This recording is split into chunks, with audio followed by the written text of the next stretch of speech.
안녕하십니까. 리나쌤과 시스템 사고 뽀개기 78번째 시작하겠습니다. 오늘은 동화책을 활용한 시스템 사고 교육 방안에 대해서 말씀드려 볼게요. 예, 책은 여기 표지가 나와 있는데요. 아주 배고픈 애벌레가 되겠습니다. 아주 유명한 책이죠. 에릭 칼이 저자이죠. 어, 영어로 원제는 이제 The Very Hungry Caterpillar라고 하죠. 이 책은 애벌레의 성장 과정을 중심으로 음식 섭취, 환경 변화, 그리고 시간이라는 여러 요소들이 어떻게 상호작용하는지를 보여주고 있습니다. 유치원 아이들에게 적용할 때는 간단하게 이 애벌레가 성장하는 과정을 쭉 이제 흥미롭게 이야기해 주면 되는데요. 이제 저는 이것을 시스템 사고 관점에서 이제 초등학생 애들에게 어떻게 적용할지에 대해서 말씀을 드리고 있습니다. 그래서 이를 통해서 아이들이 복잡한 시스템의 기본 원리를 쉽고 재미있게 교육할 수가 있습니다. 네, 첫 번째, 주요 시스템 요소를 이 책을 통해서 알아보는데요. 이제 주요 변수로 애벌레의 배고픔, 이제 애벌레가 배고프죠. 그리고 먹는 음식의 양과 종류, 또 애벌레의 성장, 이제 이런 것이 이제 그 시스템 요소가 되겠고요. 또한 환경도 있죠. 애벌레가 놓인 자연적 환경, 태양이나 나뭇잎, 또 시간 흐름, 시간의 경과를 나타내죠. 그래서 요일별로 이제 책이 내용이 이제 진행이 됩니다. 그리고 낮과 밤의 변화도 나타나고 있습니다. 그리고 결과로 이제 애벌레가 나비로 변태하는 이제 최종 상태가 나타납니다. 그래서 이제 이런 것이 이제 주요 이 책의 시스템 요소라고 볼 수가 있습니다. 그래서 아이들에게 애벌레의 성장은 어떤 요인에 의해서 결정이 될까와 같은 질문을 던지면서 이제 시스템의 주요 구성 요소를 생각하게 합니다. 그래서 이 과정에서 그림책의 페이지를 넘기면서 애벌레가 먹는 음식의 양과 종류가 어떻게 변화하는지 관찰하게 합니다. 또한 태양과 같은 자연 환경도 눈여겨보도록 합니다. 두 번째는 피드백 루프인데요. 이제 애벌레의 성장 피드백 루프가 되겠죠. 어, 첫 번째는 애벌레가 음식을 먹으면 배가 불러서 에너지를 얻고요. 또 에너지를 얻으면 애벌레가 이제 성장을 하죠. 또 애벌레가 성장하면서 이제 또 더 많은 음식을 필요로 하죠.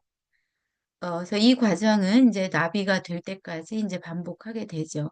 그래서 이건 이제 전형적인 광화 피드백 루프, reinforcing 피드백 루프의 예시가 되겠습니다. 그래서 아이들에게 애벌레가 배고픔을 채우고 성장하는 과정을 따라가면서 어떻게 먹는 음식의 양이 점점 더 많아지는지를 보여주면 됩니다. 세 번째는 아니, 그 앞에 두 번째 이제 연결된 건데요. 이 피드백 루프와 관련돼서 아이들하고 이제 이런 활동을 하죠. 인과순환 지도를 그리면서 애벌레의 배고픔, 음식 섭취, 성장 간의 관계를 시각화합니다. 여기 제가 이제 인과순환 지도 예시입니다. 그래서 아이들과 함께 애벌레가 음식을 너무 많이 먹으면 어떻게 될까와 같은 질문을 통해서 이제 부정적인 결과, 이제 애벌레가 복통을 일으킵니다. 그래서 요거는 이제 균형 피드백으로 작동을 하겠죠. 밸런싱 피드백로. 그래서 여기 우측에 보면 애벌레가 음식을 섭취하고 그래서 에너지를 얻어서 이제 애벌레가 성장을 하죠. 성장을 하면 이제 나중에는 이제 나비로 변태하죠. 나비로 변태하고 그다음에 또 알을 낳죠.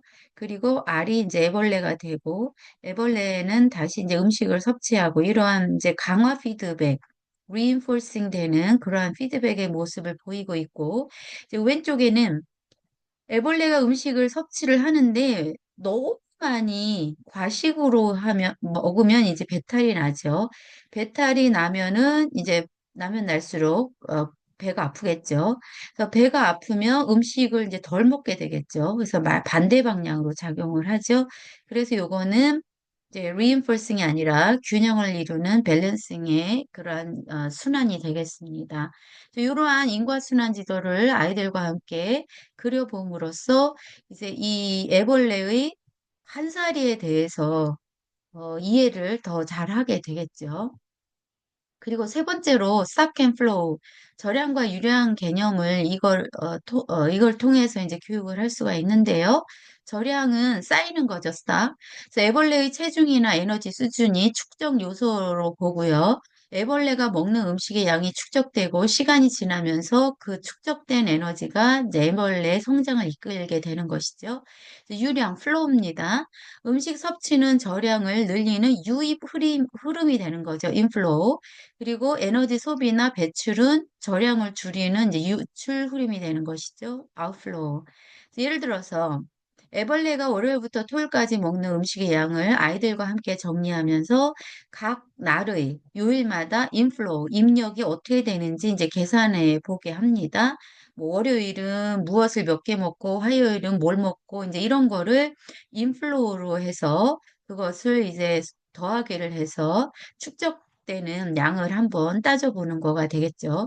그리고 전체 음식 섭취량이 어떻게 축적되어 나비로 변화할 수 있는지 아이들과 함께 이야기해 봅니다. 그래서 과학의 나비의 한 사리와 이제 연계할 수가 있겠죠. 그래서 요거는 이제 제가 벤신 프로그램을 가지고 스텔라 프로그램을 가지고 이렇게 저량 유량 스타캔플로 모델링을 이제 해봤고요. 이제 시뮬레이션한 결과입니다. 요거는 이제 아이들한테 이제 흥미도 일으키고 수학적이고 논리적 사고를 함양할 수가 있습니다. 그래서 여기 모델링 보면 여기 가운데 스탁 있죠. 애벌레 체중이 스탁이 되겠고 이제 유입 들어오는 인플로우가 먹는 음식의 양이 되겠죠. 그리고 나가는 유출은 아웃플로우는 에너지 배출이 되겠죠. 이렇게 들어와서 이제 나가는 거가 되겠죠. 그런데 이 애벌레의 체중은 먹는 음식의 양에 이제 영향을 주겠죠. 즉, 애벌레가 성장하면 성장할수록 이제 먹는 음식이 많아지는 걸 의미하죠. 그리고 먹는 음식의 양은 하루당 음식량, 이제 하루에 얼만큼 먹느냐, 이제 이것이 또 영향을 주고요. 또 에너지 배출은 하루당 필요 에너지량이 얼만큼 되냐. 그래서 그것도 이제 영향을 주겠죠. 그래서 이렇게 도식화함으로써 아이들이 저렇게 먹고 저렇게 배출을 하면서 애벌레 체중이 점점 늘어가겠구나. 이제 그거를 이해를 하게 됩니다. 그래서 요게 이제 시뮬레이션한 플레이한 결과입니다. 그래서 애벌레 체중이 이제 이런 식으로 올라가는 것을 볼 수 있죠. 굉장히 지수성장하는 모습이 되겠죠. 그런데 사실 무한 지수성장은 아니죠. 어, 어느 정도 선에 가면 이제 애벌레가 음, 그 번데기로 돼서 이제 나비가 되는 거죠. 네. 그리고 이제 네 번째, 한계와 균형의 개념도 이 책에서 다룰 수가 있습니다. 즉, 애벌레가 너무 많이 먹고 배탈이 나는 장면은 한계와 균형의 개념을 설명하기에 좋습니다. 왜 애벌레는 더 이상 먹을 수 없었을까라는 질문을 통해서 시스템의 자원 한계나 과잉의 위험을 토론할 수가 있고요. 적당한 양이 무엇인지 아이들과 이야기하면서 균형 피드백 루프의 개념을 자연스럽게 이제 가르칠 수가 있습니다. 그리고 다섯 번째, 성장과 변화의 시스템적 이해를 도울 수가 있습니다. 애벌레가 점점 자라면서 마지막에 나비로 변하는 과정은 비선형적 성장, non-linear growth, 그리고 변화의 개념을 가르치는 데 아주 유용합니다. 이 과정은 단순히 음식 섭취량이 많다고 해서 바로 나비로 변하지 않는 점에서 이제 시스템의 비선형성과 그리고 이제 지연, 딜레이를 보여준다고 볼 수 있습니다. 애벌레가 나비로 변하기까지 각 단계를 시간축으로 정리하고 어떤 변화가 지연을 통해 나타난지 설명할 수가 있습니다. 즉, 요렇게 이제 그래프를 그릴 수 있죠. 여기는 이제 가로축은 시간의 변화이고, 이제 그 세로축은 이제 나비의 변화가 되겠죠. 그래서 처음에는 뭐 알이고, 그 다음에는 애벌레이고, 커진 애벌레, 뭐 나비, 뭐 이런 식으로 해서 그 어떤 이런 식으로 이제 변화 과정을 이제 점으로 이제 표현할 수가 있겠죠. 그래서 아이들에게 시간이 필요한 변화가 다른 사례들, 예컨대 씨앗이 나무로 자라는 과정, 같은 이러한 사례들과 이제 연관을 시켜서 어떻게 비슷한지 찾아보게 하는 활동도 좋을 것입니다. 그리고 마지막으로 상호 연결성과 전체적인 사고인데요.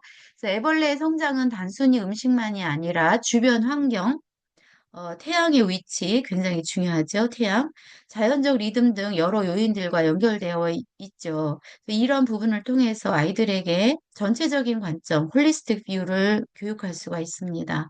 그래서 인과순환 지도에 포함해서 이러한 내용들을 확장시키면 좋겠죠. 그래서 아이들에게 애벌레가 나비가 되기 위해 음식 외에 무엇이 필요했나를 질문하면서 자연 환경의 중요성을 생각하게 만들고요. 책에서 또 태양이 떠오르고 지는 그림이 있습니다. 달도 있고요. 이런 거를 활용해서 자연의 순환과 리듬에 대해서도 이야기해 볼 수가 있겠습니다. 네, 그래서 이 책은 그 굉장히 유아들에게 이제 유명하고 재미있게 읽혀지는 책이지만 이런 식으로 확장을 하면 초등학생 또 고학년에게도 그러니까 이렇게 시뮬레이션 같은 경우는 고학년에게도 가능하죠. 그래서 이렇게 확장해서 교육을 할 수가 있습니다.